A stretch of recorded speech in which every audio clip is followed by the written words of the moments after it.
नहमदुल्लाहिल अलीम नुसल्ली अला रसूलिहिल नबील करीम अम्मा बाद फ़क़द क़ाल अल्लाहु तआला फ़िल क़ुरआनिल अलीम वल फ़ुरक़ानिल मजीद बाद अऊज़ु बिल्लाहि मिनश शैतानिर रजीम बिफ़ज़्लि बिस्मिल्लाहिर रहमानिर रहीम कुल इन कुंतुम तुहिब्बूनल्लाह फत्तबिऊनी युहब्बुकुमुल्लाह व यग़फ़िर लकुम दुनूबकुम सदक़ल्लाहुल अलीयुल अलीम। वक़ाल नबीना रसूलुल्लाहि सल्लल्लाहु अलैहि वसल्लम अव्वलु मन दहा बिद्दीन तर्कुस सुन्नह औ कमा क़ाल अलैहि ஸலாத்து வஸலாம். ஆரம்பமாக இஸ்லாத்தின் காணிக்கையான சலாத்தினை பதிலை எதிர்பார்த்த வண்ணமாக அஸ்ஸலாமு அலைக்கும் வரஹ்மத்துல்லாஹி வபரகாத்துஹு.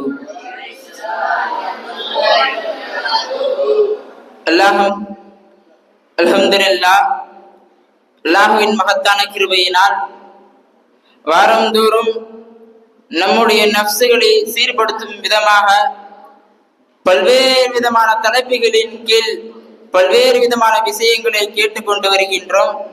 அதன் அடிப்படையில் அல்லாஹ் தஆலா இன்றைக்கும் நம்மை எல்லாம் இந்த மஜ்லிஸில் அமர செய்திருக்கின்றான். இதே போன்றும் சொர்க்கத்தில் கொண்டு செல்லக்கூடிய பாக்கியத்தை தந்தருள் புரிவானாக. நபி ஸல்லல்லாஹு அலைஹி வஸல்லம் அவர்களை நாம் அவர்களை சன்னமாக விட்டு தூரமாகிக் கொண்டிருக்கின்றோம். எந்த வகையில் என்றால் அவர்களின் சுன்னத்துகளை கடைபிடிக்கின்ற விஷயங்களில் அவர்களை விட்டு நாம் தூரமாகிக் கொண்டிருக்கின்றோம். நபி ஸல்லல்லாஹு அலைஹி வஸல்லம் அவர்களை பற்றிய பல்வேறு சரித்திரங்களை கேட்டிருக்கிறோம், படித்திருக்கின்றோம். ஆனால் அதையெல்லாம் நம் வாழில் கொண்டு வந்திருக்கிறோமா என்று பார்க்கின்ற பொழுது மிகவும் சொற்பமான நபர்களே அதை அவர்கள் வாழ்வில் பயன்படுத்திக் கொண்டிருக்கின்றார்கள். ஆனால் அல்லாஹ் தஆலா கூறுகின்றான், குல் இன் குன்தும் துஹிப்பூனல்லாஹ், நபியே நீங்கள் கூறுவீராக, நீங்கள் அல்லாஹ்வை பிரியப்பட்டீர்கள் என்று சொன்னால்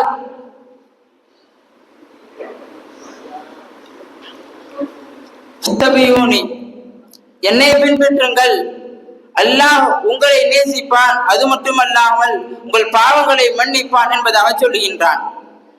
எவ்வளவுப்பட்ட முக்கியமான விஷயமாக இருந்தால் நபி அவர்களை பின்பற்றுவதன் மூலியமாக நம்முடைய பாவங்கள் மன்னிக்கப்படுகின்றது, அது மட்டுமல்லாமல் அல்லாஹ்வுடைய நேசம் நமக்கு கிடைக்கின்றது என்று நம்மளாம் விளங்கிக் கொள்ள வேண்டும்.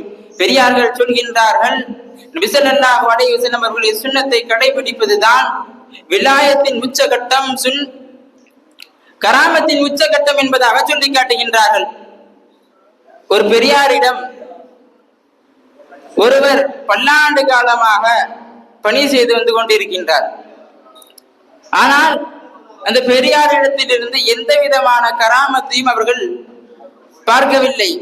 உடனே ஒரு நாள் அந்த நபர் அவர்கள்ட்ட நான் கிளம்பி போறேன் அப்படின்னு சொல்லும் போது, ஏன் அப்படின்னு கேட்கும்போது அவங்க சொன்னாங்களா, உங்கள்ட்ட இத்தனை காலமா இருக்கிறேன், ஒரு விஷயத்தை நான் வெளிப்பாக்கல அப்படின்னு சொல்லும் போது இந்த பெரியாரு சொன்னாராம், இத்தனை காலமா என் கூட இருக்கிறியே, என்னைக்காவது ஒரு நாள் நபி ஸல்லல்லாஹு அலைஹி வஸல்லம் அவர்கள் சுன்னத்துகளில் இருந்து அவர்கள் சொல்லையோ செய்தியோ நான் மாற்றமாக செய்து நீ பார்த்திருக்கிறாயா என்று கேட்ட பொழுது நபி ஸல்லல்லாஹு அலைஹி வஸல்லம் அவர்கள் அந்த நபர் சொன்னார்கள் இல்லை என்பதாக சொன்ன போது, இதை விட பெரிய கராமத் என்ன வேண்டும் என்பதாக அந்த பெரியார் சொன்னார்களாம். ஆக நம்மெல்லாம் விளங்கிக் கொள்ள வேண்டும், நபி ஸல்லல்லாஹு அலைஹி வஸல்லம் அவர்களின் சுன்னத்துகளை கடைபிடிப்பதன் மூலியமாக நம்முடைய அந்தஸ்துகளும் சரி, நம்மளுடைய தரஜாக்களும் சரி மிக உயர்ந்த நிலைக்கு செல்கின்றது. ஏன் சஹாபா பெருமக்கள் அனைவர்களும் அவர்களின் ஒவ்வொருவரின் வாழ்த்தை எடுத்துக்கொண்டாலும் சரி அவர்களில் இருந்து ஒவ்வொரு படிப்பினை நமக்கு கிடைக்கும். காரணம், நபி ஸல்லல்லாஹு அலைஹி வஸல்லம் அவர்களை பின்பற்றியவர்கள், அவர்களின் சுன்னத்துகளை கடைபிடித்தவர்கள். அனஸ் ரலியல்லாஹு அன்ஹு அவர்களும் நபி ஸல்லல்லாஹு அலைஹி வஸல்லம் அவர்களும் உட்கார்ந்து சாப்பிட்டு இருக்காங்க. அப்ப நபி ஸல்லல்லாஹு அலைஹி வஸல்லம் சால்னால இருந்து சொரக்காவா தேடி எடுத்து சாப்பிடுறாங்க. இதை பார்த்து அனஸ் ரலியல்லாஹு அன்ஹு அவர்கள், அல்லிலிருந்து எனக்கு சொரக்காவா பிடித்தமானதாக ஆகிவிட்டது என்பதாக சொல்றாங்க. தனக்கு பிடிப்பதும் வெறுப்பதும் நபி அவர்களின் சுன்னத்தை பின்பற்றுவதாக என்றதை அமைத்துக் கொண்டவர் தான் சஹாபா பெருமக்கள். அடுத்ததாக அப்துல்லாஹ் இப்னு உமர் ரலியல்லாஹு அன்ஹு அவர்கள் நபி ஸல்லல்லாஹு அலைஹி வஸல்லம் அவர்கள் ஒரு விதமான தோளிலான செப்பலை தான் அணிவார்களாம். அதை பார்த்ததிலிருந்தும் அப்துல்லா இப்னு உமர் ரலியல்லாஹு அன்ஹுவும் அதே போன்ற தோளிலான செப்பலை அணிந்தவர்கள். இப்படி உண்ணுவதிலிருந்து உடுத்துகின்ற காலணி வரை, உச்சந்தலையிலிருந்து உள்ளங்கால் வரை நபி ஸல்லல்லாஹு அலைஹி வஸல்லம் அவர்களை அணு அணுவாக பின்பற்றியவர்கள் சஹாபாக்கள். நபி ஸல்லல்லாஹு அலைஹி வஸல்லம் அவர்களை பின்பற்றுவதுதான் நம் வாழ்க்கைக்கு வெளிச்சமான ஒரு விஷயம். அபூ ஸலாம் ரலியல்லாஹு அன்ஹு அவர்கள் அபூ சயீத் குத்ரி ரலியல்லாஹு அன்ஹு அவர்களிடம் கேட்டார்களாம், இந்த சாப்பிடுறது, குடிக்கிறது, ட்ரெஸ் அணியிறது இதெல்லாம் உலக சம்பந்த விஷயம் தானா, தீன் சம்பந்தப்பட்ட விஷயம் இல்லையா அப்படின்னு கேட்கும்போது அபூ சயீத் குத்ரி ரலியல்லாஹு அன்ஹு அவர் சொன்னார்களாம், சாப்பிடுங்கள், அல்லாஹ்வுக்காக சாப்பிடுங்க, குடிங்க, அல்லாஹ்வுக்காண்டி குடிங்க, ட்ரெஸ் அணியுங்க, அல்லாஹ்வுக்காண்டி அணிங்க, இதையெல்லாம் அல்லாஹ்வும் ரசூலும் கற்றுத்தந்த வழிபடையில் செய்தீர்கள் என்று சொன்னால் அதுவும் தீனுடைய காரணம் என்பதாக சொல்கின்றார்கள். நாம் விளங்க வேண்டிய விஷயம் என்ன என்பது, நம் வாழ்க்கையில் நபி அவர்களின் சுன்னத்துக்களை கடைபிடித்தோம் என்று சொன்னால் நம்முடைய வாழ்க்கை என்பது தீனுக்கு அடிப்படையாகிவிடும். ஆனால் இங்கு வருத்தப்படுகின்ற விஷயம் என்னவென்று சொன்னால், நாம் நபி ஸல்லல்லாஹு அலைஹி வஸல்லம் அவர்களின் சுன்னத்து பக்கமே செல்வதில்லை. சிலர் நபி ஸல்லல்லாஹு அலைஹி வஸல்லம் அவர்களை வழிபாடுகளில் மட்டும் பின்பற்றிக் கொள்கிறார்கள். இன்னும் சிலர் இந்த காலங்களில் இதையெல்லாம் பின்பற்ற முடியுமா என்பதாக சொல்லி விட்டு விடுகின்றார்கள். எப்படின்னு சொன்னா, சாப்பிட்டு முடிச்சோனே விரல்களை சூப்பறது என்பது சுன்னத்தான ஒரு விஷயம். அதெல்லாம் இப்ப செஞ்சா நாகரிகமா தெரியுமான்னு கேக்குறாங்க. அடுத்த ஒரு விஷயம், சாப்பிட்டு முடிச்சோனே நம்ம கை கழுவிட்டு அந்த கையில இருக்க ஈரத்தை மூஞ்சில துடைக்கணும். அந்த மூஞ்சில துடைக்கிறது என்பது ஒரு சுன்னத்தான விஷயம். அத இப்பெல்லாம் செஞ்சா டீசெண்டா இருக்குமா அப்படின்னு கேட்கிறாங்க. ஆனா இப்படி சொல்கின்றவர்களுக்கு எவர்கள் செய்கின்ற விஷயம் டீசெண்டா இருக்குது தெரியுமா? ஆணும் பெண்ணும் மறைவில் செய்யக்கூடிய விஷயங்களை விலகங்களை போன்று தெருவீடு செய்கின்றவர்களும், திருமணமே செய்து முடிக்காமல் சேர்ந்து விபச்சாரத்தில் ஈடுபடுபவர்களும், இன்னும் சொல்ல போனால் சிறுநீர் கடத்தப்பட்ட பிறகு அவர்களின் உறுப்புகளை துப்புரவு செய்யாதவர்களும் இவர்களை பார்த்தெல்லாம் இவர்கள் டீசென்டாக தெரியுது என்று சொன்னால், உலகத்திற்கு ஒழுக்கத்தை கற்பித்து தந்து வந்த உத்தம நபி திரு ஸல்லல்லாஹு அலைஹி வஸல்லம் அவர்களின் சுன்னத்துகளை கடைபிடிப்பது இவர்களுக்கு நாகரிகமற்றதாக தெரிகிறது என்று சொன்னால் நம்ம எல்லாம் இங்கு சென்று கொண்டிருக்கின்றோம். பிறகு எப்படி அல்லாஹ்வையும் ரசூலையும் நாம் நேசிக்கின்றோம் என்பதாக சொல்ல முடியும்? இன்னும் சிலர் எப்படி இருக்காங்கன்னா, சுன்னத்து தானே அப்படின்னு சொல்லி விட்டுறாங்க. இமாமனா ஹஸன் பஸரி ரஹ்மத்துல்லாஹி அலைஹி அவர்கள் ஒரு சபையில் பேசிக் கொண்டு இருக்கின்ற பொழுது ஒரு நபர் எந்திரிச்சு இது சுன்னத்து தானே அப்படின்னு சொல்லிடுறாங்க.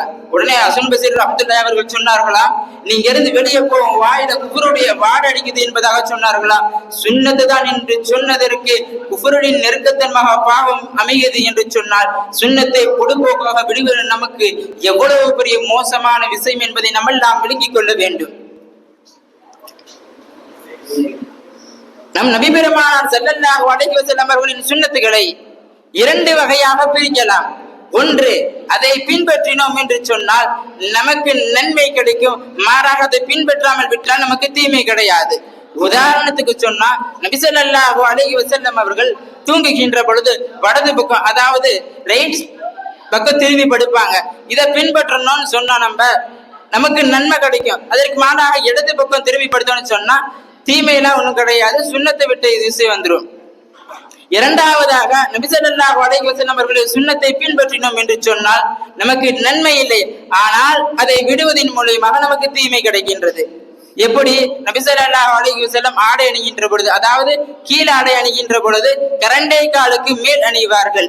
இதற்கு மாறாக நம்முடைய கைலியோ அல்லது பேண்டோ அல்லது பைஜாமாவோ அதற்கு கீழ் அணிதோம் என்று சொன்னால் அது நமக்கு பாவமாக அணிந்துவிடும். நபி ஸல்லல்லாஹு அலைஹி வஸல்லம் இந்த விஷயத்தில் ரொம்ப எச்சரித்திருக்கின்றார்கள். கீழ் கரண்டைக்கு மேல் ஆடை அணிவர்கள் நாளை மறுமை நாளை அல்லாஹ் அவர்களை பார்க்கவும் மாட்டான், பேசவும் மாட்டான் என்பதாகலாம் நபி ஸல்லல்லாஹு அலைஹி வஸல்லம் எச்சரித்திருக்கிறார்கள். இமாமுனா சுபீரி ரஹ்மத்துல்லாஹி அலைஹி அவர்களுடைய சக்கராத்துடைய நிலைமையில் இருக்கின்றார்கள்.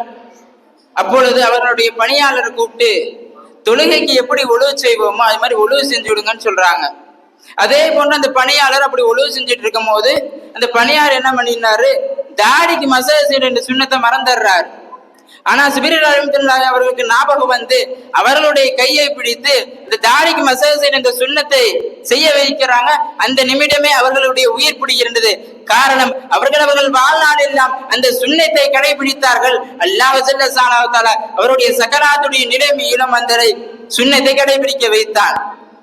எப்படிப்பட்ட நிலை சக்கராத்துடைய நிலைமை என்பது பற்றி சொல்கின்ற போது எப்படி சொல்கின்றார்கள், உயிருடன் இருக்கக்கூடிய ஆடை தோலை உறுத்தால் எந்த அளவு வலிக்குமோ அந்த அளவு கஷ்டப்படக்கூடிய நிலைமை அது.